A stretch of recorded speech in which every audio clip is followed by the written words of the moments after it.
Hello and good day to all my chestnut growing peeps. Today we're going to take a look at where I keep chestnuts for winter storage. Where and how, actually. This is my smaller cooler, and can't get back far enough to show everything as I should or so you get any perspective, but it's an insulated room off my barn. And we keep all the seed here for wintertime.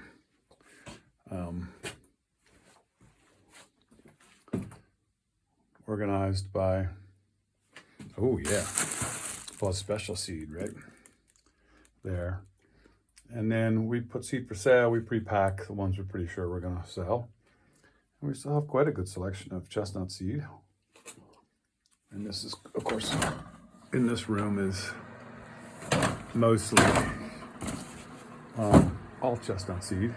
And you can see here, we have all the shelving with all the various seed that we have for sale. We keep this cooler at 32 degrees. 32, 33, 31 to 33, somewhere there. We try to keep it exactly at 32, and that's pretty impossible for a cooler.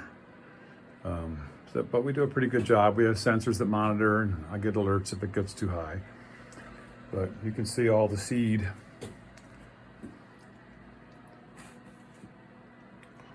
lined up, ready to mail out to you folks for planting. Random hickory seed, that's a trash can full of hickory. This rack here, the entire rack, is all the seed that will go here for trials. This is a lot of the Connecticut seed. And then all the ones I want to grow on, there's just a selected, usually about 2 pounds or so of seed that will get lined out here for trials in zone 4. But this is all the stuff that just stays here. And of course you can see we have it, actually have it marked by bin. And I know where all this is and how much I have. It takes a lot of effort and time. Over here we have the latest seed we got in. This is all from this is all Route 9 on this shell, on these shelves. Careful of that tree, Buzzy. Yeah, marked off. Over here is all the Staley seed from Bob Staley.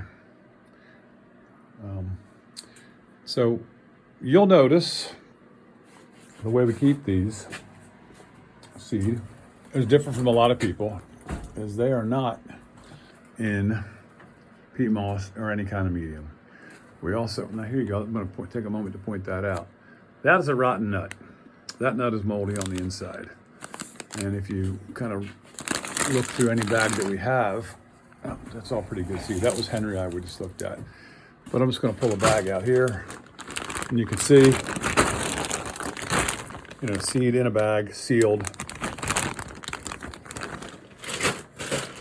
That one was just inside getting photographed, so seed in the bag. And it's very easy when there's no medium to see when seeds are rotten, because individual seeds will produce mold like that. See that green mold on that one? That seed is no good. So I'm due to go through all these seed and take a look at them and say, okay, which ones of these are rotten? But when you have them not in media, not in peat moss or anything else, you can actually see which seeds get rotten. So it's a little bit easier to manage them. Low density polyethylene, which is what these bags are, is oxygen permeable. So it gets oxygen. It is water vapor impermeable. So the seeds stay at the hydration level that I want to put them away at.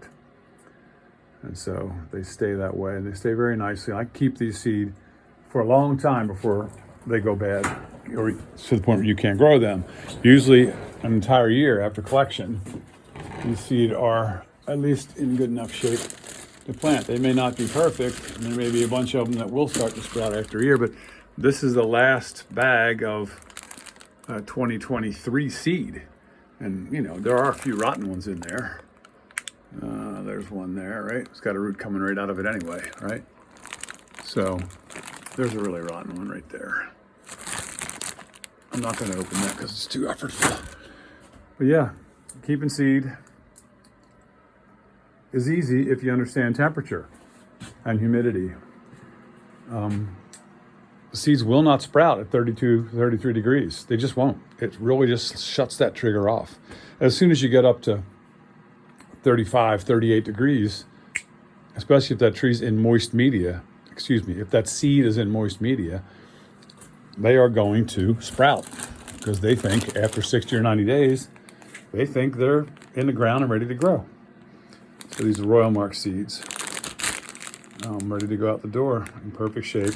You will never, almost never see sprouts on my seed. This kind of new thing is you sprout the seed now in January and now we're ready to plant. Well, who could plant in January? You have the facilities you need for that are ridiculous. Heated space, lights, all that stuff. So the idea here is to keep the seed in perfect shape until you plant it in April or May or whenever it might be. But when you get seed from me, they will not have sprouts, generally speaking. Pumala, sometimes I get them, they already have sprouts.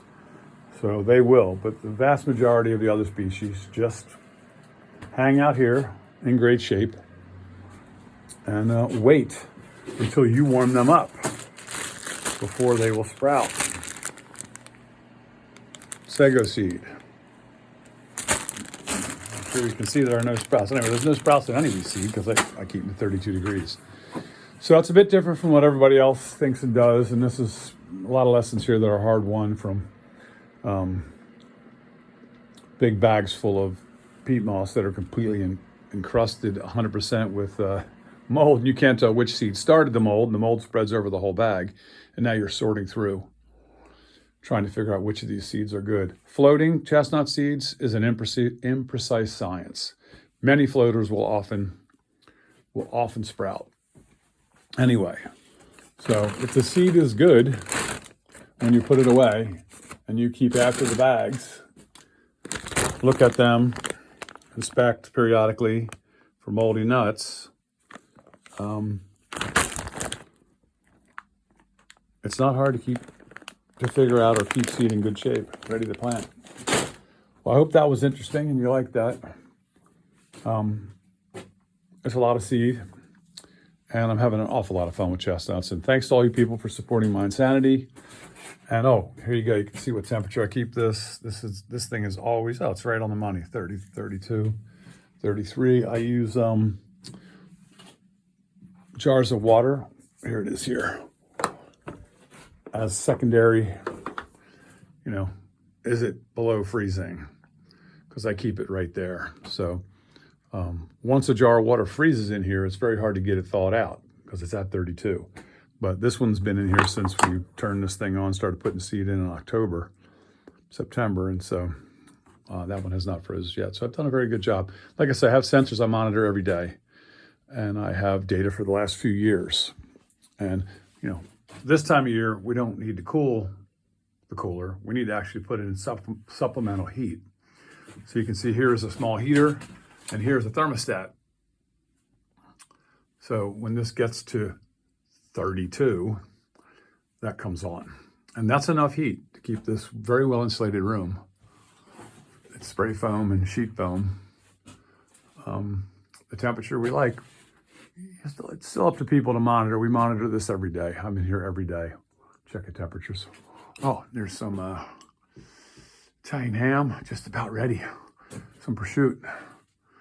Been hanging for I think a year and 5 or 6 months. So she's ready. She's about ready to slice and eat. Local acorn fed Vermont pork. Once again, thanks so much everybody for hanging with me. Oh, there's my sensor. The company's called Sensor Push. Super easy to deal with. Not that much money. They have a Wi-Fi unit you can put on them if you want to be picking up stuff from far away, like, wherever. If you can get on Wi-Fi, you can get your numbers. I have 5 or 6 of these sensors, 1 or 2 in each cooler because I have 2 coolers, greenhouse, outside, so I can monitor and store data. They store years worth of data on these sensors on your phone, so it's super handy. So a walk-in cooler is a game changer for the seed, sign wood, and dormant wood. They're almost necessities for dormant trees, actually. Bare root trees. You keep them for months. in your cooler. So once again, thanks for everything, folks. Hoping you all had a great holiday time and the winter's treating you good. And I hope you like seeing my seed stash.